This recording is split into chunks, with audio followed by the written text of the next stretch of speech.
Target IAS online classes, and the series of practice set. We have today the practice set 2, because we discussed the problem based on practice set 1 in last class. There what actually we studied how did the error form, error कैसे बने आपके, by using helping verb.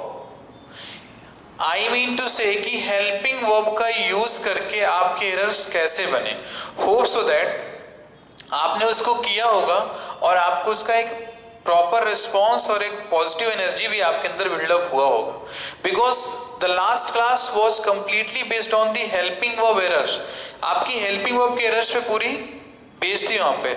Like suppose मैंने यहाँ पे लिख दिया ही वर, तो अब आपको ये तो क्लियर है सर ही के साथ वर नहीं लगेगा, तो ही के साथ क्या लगता है, ही के साथ सर लगेगा वॉज पास्ट कॉन्टिन्यूअस में. तो इस टाइप की हम लोगों ने such type of practice we did in last class. Fine. So in the today we have the practice set 2 that must be based on the main verb. The main verb किसमें based होगा, main verb में based होगा. अब ये देखो ये main verb में based होगा, ठीक है. तो अब मेन वर्ब में जब ये बेस्ड होगा तो हम लोग मेन वर्ब में केवल 2-3 चीजों को थोड़ा सा यहाँ पे देखेंगे. अब मेन वर्ब में 2-3 चीजों को क्या देखेंगे, एक तो ये वर्ड आता है कॉन्टिन्यूअस, आता है आपके पास कॉन्टिन्यूअस हो गया. दूसरा आपके पास आता है परफेक्ट आता है, और तीसरा आपके पास क्या आता है, तीसरा आपके पास आता है इंडेफिनिट आता है. क्या आता है, इंडेफिनिट आता है. ठीक है. अब देखो चीजों को थोड़ा सा क्या करो ना, जो ट्रेडिशनल मेथड है उसको थोड़ा सा स्किप करते हुए चीजों को नए नए तरीके से पढ़ते जाओ. कि मेरे कहने का मीनिंग समझ रहे हो आप क्या, मैं ये कहना चाह रहा हूं कि जैसे आप अभी टेंस तो पढ़ रखे आप वहां पे, एक आपके पास पूरा उसका एक ओवर समराइज हो गया आपके पास. Now the question is this कि आपको ये पहचानना है एरर्स आप कैसे इनको फाइंड करोगे. अब देखो ये कॉन्टिन्यूअस जो वर्ड है ये तीन के तीनों टेंस में कॉमन है कि नहीं, प्रेजेंट में भी होता है, पास्ट में भी होता है एंड फ्यूचर में भी होता है. ऐसे ये भी तुम्हारा तीनों में कॉमन है, ऐसे ये भी तुम्हारा तीनों में कॉमन है. तो 1 2 3 4 5 6 7 8 9. So today we have the 9 types or 9 sub types of tenses. हमारे पास क्या है, 9 सब टाइप ऑफ टेंसेस हैं. अब आप ये बताओ एक छोटे से वीडियो में यदि हम लोग 9 सब टाइप ऑफ टेंसेस की प्रॉब्लम को सॉल्व कर रहे हैं, सो आप खुद ही इसको थिंक करो दैट कि this class is just going to be helpful for you और not. So definitely this class is just going to be helpful for you. ठीक है, ये ऑब्वियस आपके लिए हेल्पफुल क्लास रहेगी. वहां पे कॉन्टिन्यूअस, परफेक्ट और इंडेफिनिट. अब देखो ये जो वर्ड लिखे हैं ना कॉन्टिन्यूअस, परफेक्ट और इंडेफिनिट, तो आपके माइंड में एक मैप क्रिएट होना चाहिए जब कभी भी आप कॉन्टिन्यूअस, परफेक्ट और इंडेफिनिट को देख रहे हो. तो अब वो माइंड क्रिएट कैसे होने चाहिए आपके माइंड में, वो माइंड कैसे क्रिएट होना चाहिए आपके माइंड में, वो माइंड आपको इसमें क्रिएट होना चाहिए कि सर जहां कहीं पे भी यदि कॉन्टिन्यूअस लिखा हुआ है so there what we need to use. Sir अपने को केवल और केवल क्या करना है, वहां पे वर्ब के साथ सर आईएनजी का यूज कर देना है. कॉन्टिन्यूअस में क्या होता है, वर्ब के साथ आईएनजी का यूज होता है. और परफेक्ट का मीनिंग क्या होता है, थर्ड फॉर्म लगाते हैं हम. और इंडेफिनिट में मीनिंग क्या लगता है, सर फर्स्ट फॉर्म लगाओ. क्या लगाते हैं, फर्स्ट फॉर्म लगाते हैं हम लोग. अब देखो हमारे पास 3 इंडेफिनिट होते हैं, प्रेजेंट का इंडेफिनिट होता है, पास्ट का इंडेफिनिट होता है और फ्यूचर का इंडेफिनिट होता है. लेकिन 3 के तीनों इंडेफिनिट क्या होते हैं, डिफरेंट होते हैं. आपके तीनों इंडेफिनिट जो हैं आपके प्रेजेंट, पास्ट एंड फ्यूचर, जो आपके ये तीनों इंडेफिनिट हैं, अब इन तीनों इंडेफिनिट के सेंटेंसेस को यदि आप लिखोगे तो थोड़ा सा आपको वो आता है कि सर 3 के तीनों सेंटेंस क्या हैं, ये थोड़ा सा डिफरेंट है.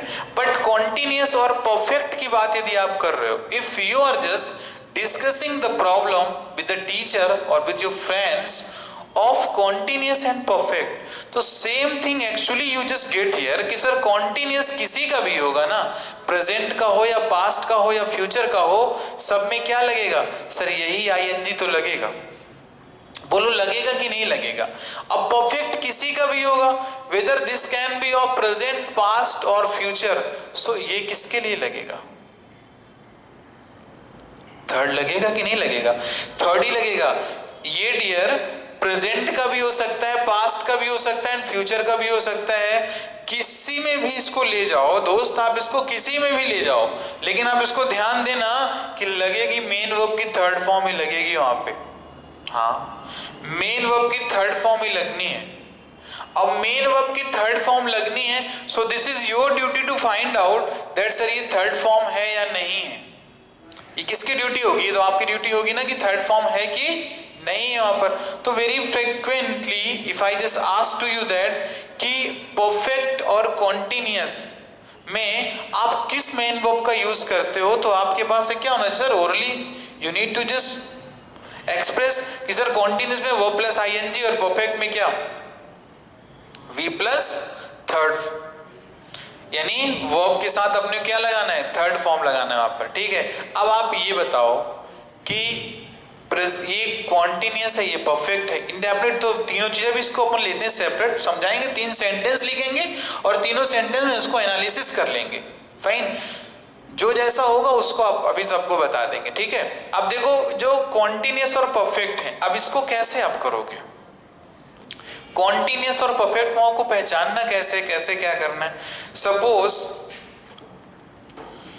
अ few helping verb we have, suppose मेरे पास हेल्पिंग वर्ब लिखा हुआ है, एम लिखा हुआ है, आर लिखा हुआ है, इज लिखा हुआ है। ठीक है,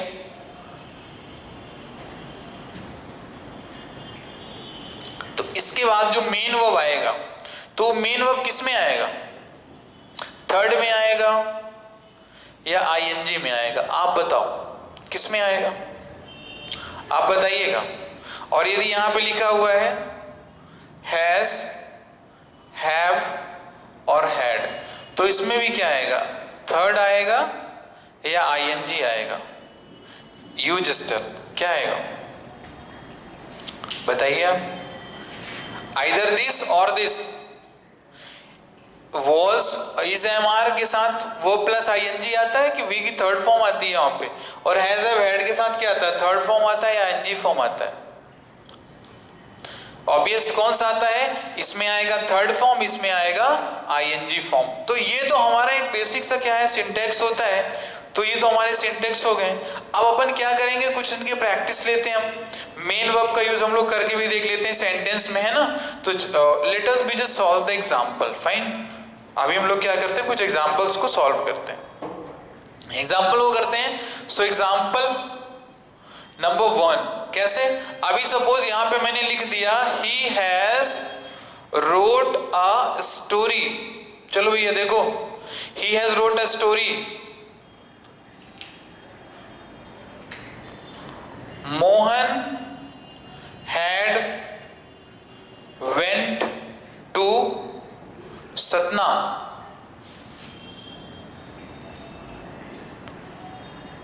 दीना is gone to मुंबई। देखो Dina is gone to Mumbai, समझना आप, Dina is gone to Mumbai. अब आपको ये देखना है कि सेंटेंस 1 2 3 कहने के लिए क्या, we have the number of sentences for the practice. लेकिन अपने क्या करना है? 3 के तीनों में अपन क्या करते हैं? पहले इसमें देख तो लेते हैं कि सही क्या है और क्या गलत है। और ध्यान देना यहाँ पे हम लोग केवल और केवल एक्टिव सेंटेंसेस की बात कर रहे हैं। And you must know the active sentence क्या होते हैं, the concept which you study in the voice. तो उसमें सब्जेक्ट आपका क्या होता है? उसमें आपका जो सब्जेक्ट होता है ना वो पैसिव होता है, और टेंस में क्या होते हैं? सब्जेक्ट एक्टिव होते हैं। ठीक है, तो एक्टिव सेंटेंस की हम बात कर रहे हैं। अब देखो यहाँ पे ही के साथ क्या लगा हुआ है? हैज लगा हुआ है क्या? ठीक है सर, सही है। अब इस हैज के बाद ये जो रोट लिखा हुआ है, क्या ये सही है क्या? No sir, it is wrong. तो इसके प्लेस में क्या होना चाहिए? इसके प्लेस में होना चाहिए रिटन। क्या होना चाहिए? रिटन होना चाहिए। ठीक है, अभी यहाँ पे देखते हैं मोहन हैड। अब बताना, मोहन हैड लिखा हुआ है, तो हैड के बाद क्या लगना था? थर्ड लगना था कि सेकेंड? तो ये तो सेकेंड है, तो ये तो गलत हो जाएगा ना। तो यहाँ पे क्या हो जाएगा? मोहन हैड गॉन, ये हो गया आपका। अब देखो Dina is gone to Mumbai, Dina is gone to Mumbai, subject active है, तो सर सेंटेंस आपका क्या है, ये इनकरेक्ट बनेगा। तो यहां पे क्या हो जाएगा, दीना इज गोइंग टू मुंबई, क्या बनेगा, दीना इज गोइंग टू मुंबई, ये बनेगा आपका। ठीक है, अभी फिर से मैं यदि कहता हूं आपको, और इसकी प्रैक्टिस यदि मैं आपको देता हूं, आप इसको बताएं।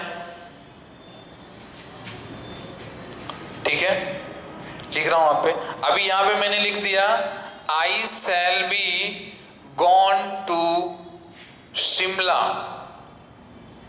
ठीक है, first, second, you will be gave 20 rupees. ठीक है, third, they are invited in the meeting. ठीक है, सेंटेंस एक्टिव है, ज्यादा ध्यान नहीं लगाना है आपको, और nor you just apply your knowledge here, fine. अब देखो यहाँ पे क्या लिखा हुआ, आई लिखा हुआ है। ठीक है, ये हमारे एग्जाम्पल की सीरीज में ही दूसरा एग्जाम्पल चल रहा है। ठीक है अपना, ठीक है, अब देखो यहाँ पे क्या लिखा, I shall be gone to Shimla. अब यहाँ पे क्या आई के साथ चेक किया आपने, शैल लगा है, ये भी सही सर, ये भी सही, बी लिखा हुआ है। ठीक है, बी भी लिखा हुआ है आपका, लेकिन फिर आप यहाँ पे देखो मेन वर्ब की जगह पे क्या लगा हुआ है, यहाँ पे क्या लिखा हुआ है आपका, क्या लिखा है, गॉन लिखा हुआ है। तो क्या यहाँ पे गॉन सही होगा, here it this will be right और wrong, no sir, definitely it is incorrect. क्या है आपका, ये इनकरेक्ट होगा। So here what actually will be, यहाँ पे होगा गोइंग, क्या होगा, गोइंग होगा यहाँ पे। अब यहाँ पे चेक करते हैं हम लोग, यू विल, यू के साथ क्या लगता है, विल सही है, वी लगा हुआ है, गेव, अब बताओ सही है क्या, यू विल बी गेव नहीं, तो यहाँ पे क्या हो जाएगा, यू विल बी गिविंग, क्या हो जाएगा, यू विल बी गिविंग हो जाएगा। अब जैसे यहाँ पर देख लो इनवाइटेड लिखा हुआ है, क्योंकि दे के साथ तो आर लगता है, लेकिन आर के बाद थर्ड फॉर्म आपने क्यों लगा रखी है, तो यहाँ पे क्या हो जाएगा, इनवाइटिंग हो जाएगा, क्या हो जाएगा, इनवाइटिंग आपका हो गया। तो इस प्रकार से जो सेंटेंसेस बन रहे हैं ना, तो ऐसे तो एरर्स इसके बनते हैं, और क्या बनते हैं भाई। अभी आप एक छोटा सा टॉपिक कवर कर रहे हो ना, टेंस कवर कर रहे हो, और जब आप इसको टेंस कवर कर रहे हो, so such type of examples you will get ना, उसमें तो कोई इशू है नहीं कि आप उसमें कुछ चीजें और भी पा जाओगे वहां पे, है ना। So this type of example which you need to just practice, और प्रैक्टिस करोगे तो ही एक्सेल बन पाओगे। यदि प्रैक्टिस नहीं करोगे तो क्या होगा, आपको उसी क्लास में बार बार पढ़ना पड़ेगा, बस केवल चेंज एक चीज होगी, सीट चेंज हो जाएगी आपकी, कभी आगे बैठते रहोगे तो कभी अब पीछे बैठना पड़ेगा वहां पे। ठीक है, और इस नहीं बोलते कि जो आपका स्टेज है जहां से टीचर पढ़ा रहा है, तो वहां से शायद तक टीचर भी दूसरा हो सकता है। ठीक, लेकिन आपको इस चीज को देखना है थोड़ा सा वहां पे। कोई भी आप प्रैक्टिस करते रहो, आप नेगेटिव बनाने की प्रैक्टिस करते रहो। जैसे suppose if I just right here, you will have gone to Mumbai. ठीक है, अब मैंने बोला इसको निगेटिव में चेंज करो, किस में चेंज करो, नेगेटिव में चेंज करो। अब भैया इसको निगेटिव में चेंज करने की बात आई है, the same sentence will be change into negative. अब नेगेटिव में करना है तो यहाँ पे सबसे पहले आप लिख दिए यू, यू के बाद क्या लिखा है, विल लिखा हुआ है कि नहीं लिखा हुआ है, विल लिख दिए। अब विल के बाद हैव लिखा हुआ है, तो क्या यहाँ पे आप हैव लिखोगे, क्या आप जैसे यहाँ पे यू था तो यू लिख दिए, विल था तो विल लिख दिए, यहाँ पे हैव लिखा है तो क्या यहाँ पे आप हैव लिखोगे, नो। तो दोस्त यहाँ पे आप हैव नहीं लिखोगे तो क्या लिखोगे आप, यहाँ पे लिखोगे आप नॉट, क्या लिखोगे, नॉट लिखोगे। फिर नॉट के बाद यहाँ पे क्या लगेगा, फिर लगेगा हैव, और फिर लगेगा गॉन, और फिर लगेगा टू, और फिर यहाँ पे लग जाएगा ये मुंबई। ये ऐसे इसके नेगेटिव बन जाएंगे, आया समझ में, ऐसे इसके क्या होंगे, नेगेटिव बन जाएंगे। अब देखो है क्या, ये तो इसको तुम कर लिए हो ना, चलो ठीक है। एक चीज और बताता हूं आपको, थोड़ा सा ध्यान देना है। सॉरी, पहले तो अभी प्रेजेंट इंडेफिनिट वाली चीजें बता दो ना। देखो कैसे है, जब आप टेंस पढ़ा करो कभी ना, this is my personal advice you, जब कभी भी आप टेंस पढ़ो तो आप उसमें जो इंडेफिनिट वाले होते हैं ना, इंडेफिनिट, प्रेजेंट का इंडेफिनिट हो या पास्ट का इंडेफिनिट हो या फ्यूचर का इंडेफिनिट हो, ठीक है, उसको आपको क्या करना है, इनको आपको पढ़ना कैसे, सेपरेट पढ़ना है। कैसे पढ़ना है, सेपरेट पढ़ना है, क्योंकि इनका कॉन्सेप्ट थोड़ा सा बहुत अलग होता है। अब देखो अलग कैसे होता है, यहां पे लिखा रहता है राम गोज, ठीक है, और आई गो, ये हुआ। अब वही सेंटेंस यहां पे कैसा लिखा जाएगा, यहां पे लिखा जाएगा राम वेंट और आई वेंट, ठीक है। फ्यूचर में यहां पे लिख जाएगा Ram will go and I shall go. अब देखो मेन वर्ब ये चेंज हो गई, लेकिन ये नहीं चेंज हुई, ये तो चेंज हो गया लेकिन ये चेंज नहीं हुआ। और इधर देखो ये भी आपका क्या है, लगा हुआ है, आपका ऐसे वो बहु लगा हुआ है। यहाँ पे विल और सेल चेंज हो गया। मैंने बताया था आपको कि जो विल और सेल होता है तो वो आप कैसे यूज करते हो, sir only I and we के साथ अपन क्या करते हैं, सेल का करते हैं, और एक्सेप्ट आई वी अपन क्या करते हैं, विल का यूज करते हैं। यानी वही बात मैं बोलूं कि प्रोनाउन का जो फर्स्ट पर्सन होता है उसके साथ अपन सेल का यूज करते हैं, और except first person of pronoun the entire pronoun that we have there we just use will with all types of subject. अपन उधर क्या करते हैं, सब्जेक्ट का ही तो यूज करते हैं उसमें। सो फाइन, ये चीज वहां पे। अब यहाँ पे देखो राम वेंट लिखा हुआ है, तो अब ये राम वेंट लिखा है तो सर यहाँ पे ये चेंज क्यों नहीं हुआ, क्योंकि सर यहाँ पे सब्जेक्ट तो सिंगुलर था, जहाँ पे सब्जेक्ट आपका क्या था, आपका प्लूरल था वहां पे। So why this subject get not changed, what is the problem? The problem is very clear कि यहाँ पे वेंट में क्या है कि देखो जब क्या है ना कि जब इसको अपन सेकेंड फॉर्म में लिख दिए, सेकेंड फॉर्म में लिख दिए, फर्स्ट फॉर्म का यानी जो प्रेजेंट फॉर्म होती है उसी का सिंगुलर और प्लूरल बनता है, सेकेंड फॉर्म का प्लूरल और सिंगुलर नहीं बनता है। सो दैट्स व्हाई ये चीज जो वेंट है ना आपकी, वेंट, तो यहाँ पर क्या है कि सब्जेक्ट का इसमें इंपैक्ट नहीं पड़ रहा है। और दूसरे वर्ड में यदि मैं बोलूं कि अकॉर्डिंग टू द सब्जेक्ट ये वर्ब चेंज नहीं होने वाली है। और क्यों नहीं चेंज होने वाली है, उसका एक कारण और भी है वहां पर, क्योंकि आप जब भी वर्ब पढ़ोगे तो वर्ब में आती है दो कैटेगरी, एक आता है नॉन फेनाइट, दूसरा आता है फेनाइट।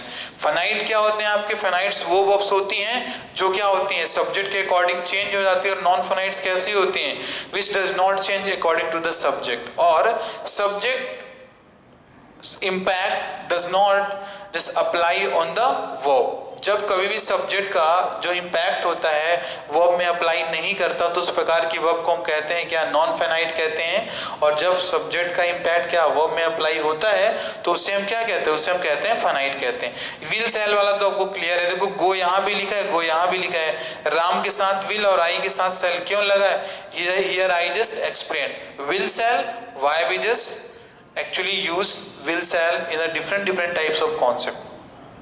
काम क्लियर है इसका वहां पे। लेकिन अभी यदि मैं इसको पूछूं आपसे कि जो ये गो लिखा हुआ है, so what this go will call, is it first form, is it first form or it's a not first form? obvious दुनिया देख रही है, दुनिया यही कहेगी कि फर्स्ट फॉर्म है, लेकिन ये फर्स्ट फॉर्म नहीं है, फर्स्ट फॉर्म नहीं है। इसका भी आंसर क्या, आप यदि इंटरेस्टेड हो, we just want to know the why this go is not the first form, then you can just write us on the comment and we will be highly pleased to inform और to just make you understand that why this is not a first form. Fine, so okay class, thank you. आज की class के लिए इतना ही, फिर मिलते हैं next class में नए कॉन्सेप्ट के साथ विथ प्रैक्टिस सेट 3, ठीक है। So thank you class and have a cheerful day.